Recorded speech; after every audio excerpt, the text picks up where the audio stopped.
الحمد لله رب العالمين. الصلاة والسلام على رسوله الكريم وعلى آله وصحبه أجمعين وعلى من تبعهم بإحسان إلى يوم الدين. ما بعد. باب استحباب الاجتماع على القراءة.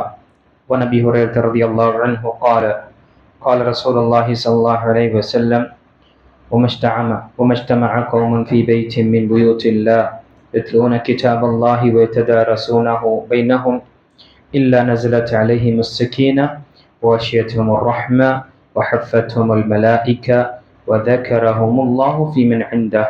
رواه مسلم. பிணைத்துக்குரிய அல்லாஹ் அடியார்களே, இன்று பார்க்கக்கூடிய தலைப்பு 184 தலைப்பு, குர்ஆனை கூட்டமாக சேர்ந்து ஓதுவது சிறப்பானது. இந்த ஹதீஸ் முஸ்லிமில் வரக்கூடிய ஹதீஸில் அபூ ஹுரைரா ரலியல்லாஹு அவர்கள் அறிவிக்கின்றார்கள், அல்லாஹ்வுடைய தூதர் ஸல்லல்லாஹு அலைஹி வஸல்லம் கூறினார்கள்: அல்லாஹ்வின் வீடுகளில், பள்ளிவாசலில் ஒரு வீட்டில் அல்லாஹ்வின் வேதத்தை ஓத தங்களுக்கிடையே அதை கற்றுக்கொள்ளவும் ஒன்று கூடி மக்கள் அவர்கள் அதை ஓத ஆரம்பிக்கும் பொழுது அவர்கள் மீது அல்லாஹு தஆலாவுடைய சக்கீனத் இறங்காமல் இருப்பதில்லை. மேலும் அவர்களை இறையருள் சூழும். மலக்குகள் அவரை சூழ்ந்து கொள்வார்கள். அவர்களை பற்றி தன்னிடம் உள்ள வானவர்களிடம் அல்லாஹ் புகழ்ந்து கூறுகிறான். இந்த ஹதீஸில் முதல் விஷயம், அல்லாஹு தஆலாவுடைய வேதத்தை ஓதுவது என்பது ஒரு சிறந்த விஷயம் என்று நாம் முன்கூட்டியே பார்த்தோம். அதுவும் குறிப்பாக அல்லாஹுடைய இல்லத்தில், அல்லாஹு தஆலாவுடைய பள்ளிவாசலில் ஒன்று சேர்ந்து அவனுடைய இந்த வேதத்தை படிப்பதும் கற்பதும் கற்பிக்கக்கூடிய இந்த அமல்களில் நாம் ஈடுபடும் பொழுது அதற்குரிய சிறப்புகள் எண்ணற்றதாக இருக்கின்றது. இங்கு அல்லாஹு தஆலாவுடைய குர்ஆனை அல்லது குர்ஆனுடைய தொடர்பு வைக்கக்கூடியவர்களுக்கு 4 சிறப்புகள் இந்த ஹதீஸில் சொல்லப்பட்டிருக்கு. பொதுவாக பார்க்கும் பொழுது மனிதன் குர்ஆனை ஓதுவதினால் அல்லாஹுடைய நெருக்கத்தை அடைகின்றான். அவனுடைய செய்தியை படிக்கும் பொழுது தனக்கு அல்லாஹ் இறக்கி இந்த கட்டளையை அவன் உணர்கின்றான். அதே போல தொழுகையிலும் அவன் அதை ஓதும் பொழுது அல்லாஹுக்கு முன்னால் அவன் அந்த வார்த்தைகளை சொல்லும் பொழுது அவனுடன் நெருக்கத்தை அடைகின்றான். அக்ரபு மா யகுனுல் அப்து வஹுவ சாஜித். சஹீஹான ஹதீஸில் வரக்கூடிய வார்த்தை நபி ஸல்லல்லாஹு அலைஹி வஸல்லம் கூறினார்கள், மனிதன் தொழுகையில அவன் மிக நெருக்கமாக இருக்கக்கூடிய அல்லாஹுடன் இருக்கக்கூடிய நேரம் இது எப்பொழுது என்றால் சஜதாவில் இருக்கக்கூடிய நிலை என்று. இங்கு திலாவத்து குர்ஆனை ஓதுவதும் கற்பதும் கற்பிப்பதும் என்ற இந்த சிறப்புகளை, அந்த செயல்களை பார்க்கும் பொழுது அது அதனுடைய வார்த்தைகளை ஓதுவதும் அதனுடைய அர்த்தங்களை பொருள்களை புரிவதும் அதே போல அதை அமல்படுத்துவதிலும் இது அனைத்துமே என்ன கற்பிக்கக்கூடிய விஷயத்தில் அடங்கும். அந்த வார்த்தைகளை ஓதுவது என்பது உச்சரிப்பு சரியான முறையில், அதன் பிரகாரம் நாம அல்லாஹு தஆலா இறங்கிய அந்த வார்த்தைகள் எப்படி உச்சரிக்க வேண்டும் என்று அதை ஓதுவதும் என்ன சிறப்புக்குரியதாக இருக்கின்றது. அதை கற்றுக் கொடுக்கக்கூடியவர்களும் என்ன சிறப்புக்குரியவர்களாக இருக்கின்றார்கள். இதற்கு முன்னால் நாம் பார்த்தோம், சஹீஹான ஹதீஸ் முஸ்லிமில் வரக்கூடிய ஹதீஸில், ஹைருக்கும் மன் தஅல்லமல் குர்ஆன வ அல்லம. உங்களில் சிறந்தவர்கள் யார் குர்ஆனை கற்று கற்பிக்கின்றார்களோ. இந்த 2 சாரார்கள் அல்லாஹுடைய பார்வையில் மிக சிறந்தவர்களாக இருக்கின்றார்கள். இங்கு குர்ஆனை உச்சரிப்புடன் கற்றுக்கொள்வதற்காக அல்ஹம்துலில்லாஹ் நம்முடைய பள்ளிவாசல்ல நமக்கு ஃபஜருக்கு பிறகு ஏற்பாடு செய்யப்பட்டிருக்கு ஹாஃபித்கள் மூலமாக. அதை நாம் பயன்படுத்திக் கொள்ள வேண்டும். கற்றுக்கொள்வதில் வயது வரம்பு என்பது கிடையாது. எவ்வளவு வயதானும் சரி, மார்க்க விஷயங்களை கற்றுக்கொள்வதில் வெட்கப்படக்கூடாது. அதே போல இந்த வேதம் என்பது அல்லாஹ்வுடைய கட்டளைகள் எனக்கு நான் ஒரு முஸ்லீமாக இருக்கின்றேன் என்றால் என் மீது இதை அறிந்து கொள்வது கடமை. அந்த கட்டளையை நிறைவேற்றுவது என்பது கடமை என்றால் என்ன சொல்லப்பட்டது என்று அறிந்து கொள்வதும் கடமையாக இருக்கின்றது.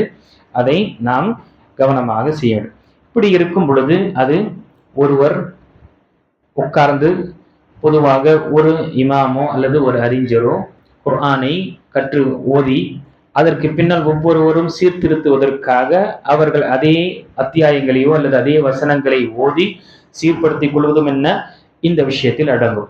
அதே போல தப்சீரோ விளக்கு உரை என்று ஒரு அமர்வு ஏற்படுகின்றது என்றால் அதிலும் என்ன இந்த குர்ஆனை கற்றுக்கொள்ளக்கூடிய விஷயத்தில் அடங்கும்.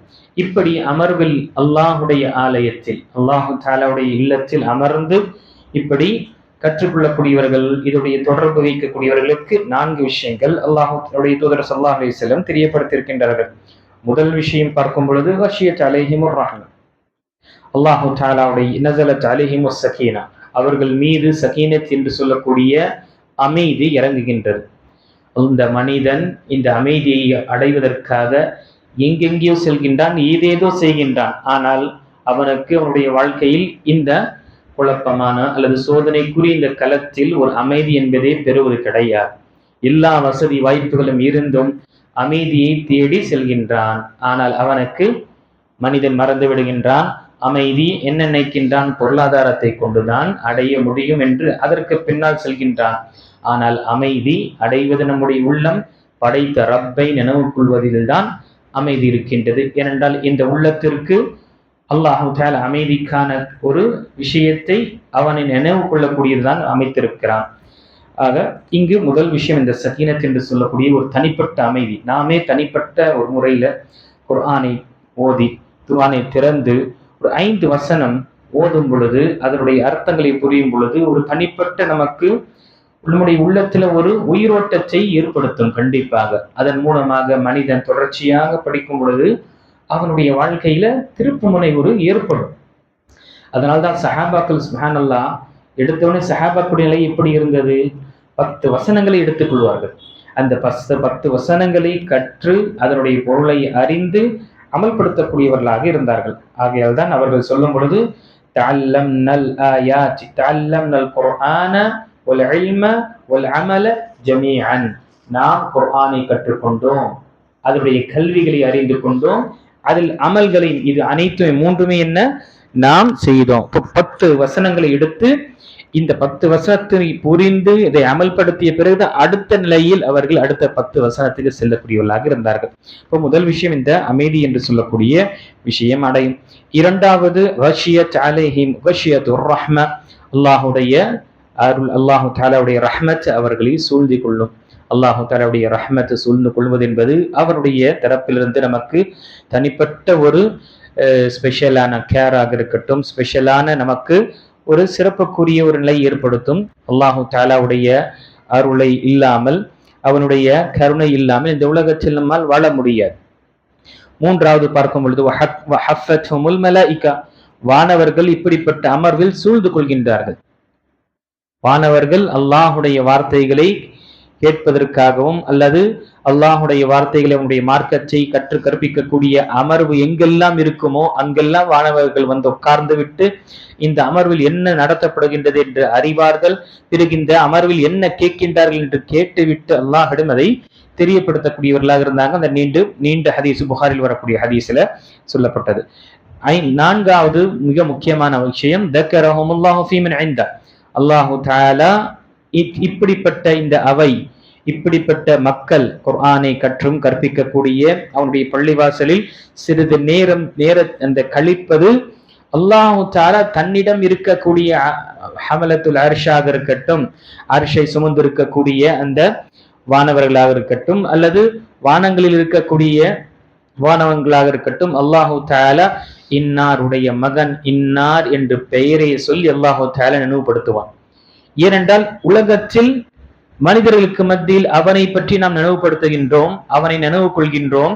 அல்லாஹ் மாணவர்களிடம் எங்களை பற்றி அல்லாஹு தஆலா நினைவுபடுத்துவான். இன்னார் மகன் இன்னார் என்னை நினைவுபடுத்தினான், என்னை புகழ்ந்தான், என்னை பற்றி அவர்களுக்கு அறிவித்தான். சுப்ஹானல்லாஹ், எவ்வளவு பெரிய விஷயமாக இருக்கின்றது. அதனால்தான் புகாரில் வரக்கூடிய இன்னொரு ஹதீஸ்ல அல்லாஹு தஆலா தன்னை நினைவு கொள்ளக்கூடியவர்களை பற்றி சொல்லும் பொழுது அல்லாஹு தஆலா கூறுகிறார், மன் தக்கரனி ஃபீ மலஇன் தக்கர்துஹு ஃபீ மலஇன் கைரம் மின்ஹும், யார் என்னை ஒரு கூட்டத்தில் நினைவு கொண்டார்களோ, அவர்கள் நினைவுபடுத்தினார்களோ, அவர்களுடைய பெயரை, அவரை பற்றி நான் அந்த கூட்டத்தை விட சிறந்த கூட்டமாக இருக்கக்கூடிய இந்த வானவர்களுடைய கூட்டத்தில் அவருடைய பெயரை சொல்லி இன்னார் மகன் இன்னார் என்னை புகழ்ந்தான், என்னை பற்றி படித்தான். யோசிச்சு பாருங்க, அல்லாஹ் அக்பர். ஒண்ணுமே இல்லாத இந்த உலகத்துல நம்முடைய பெயர் ஒரு மேடையில் அழைக்கப்பட்டது என்றால் அல்லது சிறு குழந்தைகள் மாணவர்கள் ஸ்கூல்ல அவங்களுடைய ஃபங்க்ஷன்ல ஏதாவது அழைத்து அவங்களுக்கு ரிவார்டு கொடுக்கப்படும் பொழுது, பிரைஸ் கொடுக்கும் பொழுது எவ்வளவு சந்தோஷம் ஏற்படுது. அல்லது நாம நம்முடைய இந்த நாட்டுல ஒரு பெரிய ஒரு அதிபதியாக இருக்கக்கூடிய அல்லது அந்த அரசராக இருக்கக்கூடிய யாராவது நம்முடைய பெயரை அழைத்து நம்மை கண்ணியப்படுத்துகின்றார் என்றால் எவ்வளவு ஒரு சந்தோஷம் ஏற்படும். அல்லாஹ் அக்பர். இந்த மனிதனுடைய இந்த ஒரே ஒரு விஷயத்திற்கு இவ்வளவு சந்தோஷப்படுகின்றோம் என்றால் ரப்புல் ஆலமீன் இந்த பிரபஞ்சத்தை படைத்து பரிபக்கப்படுத்தக்கூடிய அந்த ரப்புல் ஆலமீன் அவன் நம்முடைய பெயரை நினைவு கொள்ளும் பொழுது யோசிச்சு பாருங்க, எவ்வளவு பெரிய ஒரு கண்ணியம், நமக்கு எவ்வளவு பெரிய ஒரு அந்த மரியாதை கிடைக்கும். அதுவும் வானவர்களுடைய இடம் நம்முடைய பெயரை தெரியப்படும். இது அனைத்தும் என்ன, எப்பொழுது குர்ஆனை ஓதக்கூடிய மற்றும் குர்ஆனுடைய வசனங்களை புரிந்து அமல்படுத்தக்கூடிய விஷயங்கள் இருந்து கொண்டே இருக்கும் பொழுது, அமர்வுகள் இப்படிப்பட்ட அமர்வுகள் நாம் சேர்ந்து கொண்டு இருக்கும் பொழுது கண்டிப்பாக இந்த விஷயத்தில் நமக்கு அல்லாஹுடைய தரப்பிலிருந்து இந்த விஷயங்கள் இந்த 4 விஷயங்கள் நமக்கு ஏற்படும். ஆக அல்ஹம்துலில்லாஹ், அல்லாஹுடைய மாபெரும் கிருபையினால் தொடர்ச்சியாக நம்முடைய இந்த ரியாதுஸ் ஸாலிஹீனுடைய பாடத்தில் 4வது பாகம் முடிந்தது. இன்ஷா அல்லாஹ் இன்னும் ஒரு பாகம் இருக்கும். ரியாதுஸ் ஸாலிஹீன் ஷேக் உஸைமீன் ரஹிமஹுல்லாஹுடைய விளக்க உரை கொண்டு தொடர்ச்சியாக பாருங்கள். அல்ஹம்துலில்லாஹ், நான் தனியாக நம்ம உட்கார்ந்து இதை படிக்க வேண்டும் என்று முயற்சி செய்தால் இந்த புத்தகத்தை நம்மால் முடிக்க முடியாது. கண்டிப்பாக அது என்னாலும் முடியாது. ஆனால் அல்லாஹ்வுடைய கிருபை, இந்த பள்ளிவாசல நமக்கு இத மாதிரி இப்போ 4 புத்தகங்கள் முடிந்தன. இப்படி என்று நம்முடைய வாழ்க்கையில கொடுப்பது ஒரு 10 நிமிடம் கொடுத்தாலும் சரி, தொடர்ச்சியாக நம்முடைய வாழ்க்கையில அல்லாஹ்வுடைய மார்க்கத்தை பற்றி அறிய ஆரம்பிக்கும் பொழுது பெரும் கல்வி நமக்கு கிடைக்கும். அதன் மூலமாக நம்முடைய வாழ்க்கையை நாம் அமைத்துக் கொள்ளலாம். அதன் மூலமாக ஒரு நன்றியுள்ள ஒரு அடியானாக வாழலாம். அந்த ஒரு காரணத்தினால்தான் இங்கு அமைக்கப்படுகின்றது. ஆக தொடர்ந்து நாம மஹல்லாவில் இருக்கின்றோம் அல்லது பக்கத்தில் இருக்கும் பொழுது இஷாவுடைய தொழுகையை நாம் இங்கு தொழுது விட்டு ஒரு 10 நிமிடம் நாம உட்கார்ந்து அமர்ந்து பயன் பெறும் பொழுது கண்டிப்பாக இந்த அமர்வு அல்லாஹ்விடம் நமக்கு மன்னிப்பு பெறக்கூடிய ஒரு அமர்வாகவும் அமையலாம். ஆக இந்த விஷயத்தை நினைவு கொள்ளுங்கள். அல்லாஹ் தஆலா சொல்லக்கூடியவனுக்கும் கேட்கக்கூடிய அனைவர்களுக்கும் குர்ஆனுடைய தொடர்பை ஏற்படுத்தி கொண்டு அதை ஓதுவதிலும் சரி, அதை புரிந்து கொள்வதிலும் சரி, அதன் பிரகாரம் அமல்படுத்துவதிலும் சரி அல்லாஹ் தஆலா நமக்கு உதவி புரிவானாக. ஆமீன். வாஹிரு தாவானா அல்ஹம்துலில்லாஹி ரப்பில் ஆலமீன்.